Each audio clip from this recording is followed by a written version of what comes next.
মার্কিন president Donald Trump দাবি করছেন হামলায় মৃত্যু হয়েছে ইরানের সর্বোচ্চ নেতা আয়াতুল্লাহ আলী খামেনির। ইসরায়েলি গণমাধ্যমও জোরে সোরে প্রচার করছে এই তথ্য। তবে ইরান এ খবরকে মনস্তাত্ত্বিক যুদ্ধের অংশ হিসেবে দেখছে, নাকচ করেছে খামেনির মৃত্যুর খবর। তবে আলী খামেনির মেয়ে, জামাতা ও নাতির মৃত্যুর খবর আসছে ইরানি গণমাধ্যমগুলোতে। ইসরায়েলি গণমাধ্যম দাবি করছে ইরানের সর্বোচ্চ নেতা আয়াতুল্লাহ আলী খামেনি মারা গেছেন। তার মৃতদেহ পাওয়া গেছে এমন দাবি জোরালোভাবে প্রচার করছে ইসরায়েলি মিডিয়া। প্রথমে ইসরায়েলি প্রধানমন্ত্রী নেতানিয়াহু ও পরে মার্কিন প্রেসিডেন্ট ট্রাম্প দুজনই জোর গলায় দাবি করেন আর বেঁচে নেই খামেনি। তবে ইরান এ দাবি সরাসরি প্রত্যাখ্যান করেছে। দেশটির রাষ্ট্রায়ত্ত গণমাধ্যম বলছে যুদ্ধক্ষেত্র নিজে পরিচালনা করছেন সর্বোচ্চ নেতা। তবু কাটছে না রহস্য। অনেকের দাবি খামেনির নিজের গলায় কোনো বার্তা না আসায় তার বর্তমান অবস্থা নিয়ে জন্মাচ্ছে সংশয়। ধারণা করা হচ্ছে তার সাথে যোগাযোগ বিচ্ছিন্ন তেহরানের। খামেনি বেঁচে আছেন কি নেই সেই উত্তর এখনো অনিশ্চিত, কিন্তু নিশ্চিত যে ইরানের নেতৃত্ব কাঠামো এখন ইতিহাসের সবচেয়ে বড় সংকটে। ৮৬ বছর বয়সী খামেনি ৩৫ বছর ধরে শাসন করছেন ইরান, যা তাকে বিশ্বের সবচেয়ে দীর্ঘমেয়াদী কর্তৃত্ববাদী শাসকদের একজন করেছে।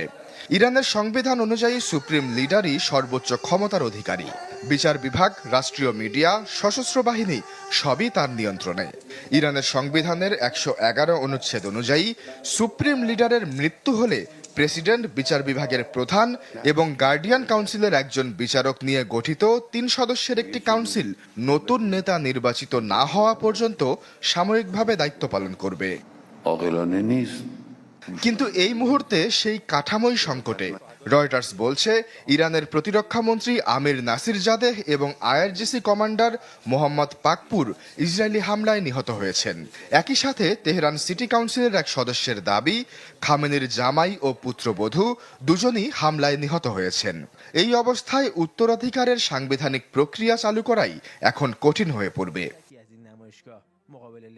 সম্ভাব্য উত্তরসূরির ক্ষেত্রে সবচেয়ে বেশি আলোচনায় ছিলেন খামেনির ছেলে মোজতাবা খামেনি। এছাড়া পরিচিত মুখদের মধ্যে সাবেক পার্লামেন্ট স্পিকার আলী লারিজানি ও বর্তমান পার্লামেন্টের স্পিকার মোহাম্মদ বাকের গালিবাফের নামও আলোচনায় রয়েছে। খামেনের মৃত্যু নিশ্চিত হলে যুদ্ধের গতিপথ দুই দিকে যেতে পারে। প্রথমত, নেতৃত্ব শূন্যতায় আইআরজিসির কমান্ড চেইন ভেঙে পড়লে ইরানের প্রতিরোধ দুর্বল হবে এবং দ্রুত যুদ্ধ শেষ হওয়ার পথ তৈরি হবে। দ্বিতীয়ত, আইআরজিসির কট্টরপন্থী অংশ নেতৃত্বকে শহীদ ঘোষণা করে আরও তীব্র প্রতিশোধমূলক হামলায় যেতে পারে, এমনকি রাসায়নিক বা পারমাণবিক অস্ত্র ব্যবহারের আশঙ্কাও উড়িয়ে দেওয়া যাচ্ছে না। আশ্বাস চৌধুরী,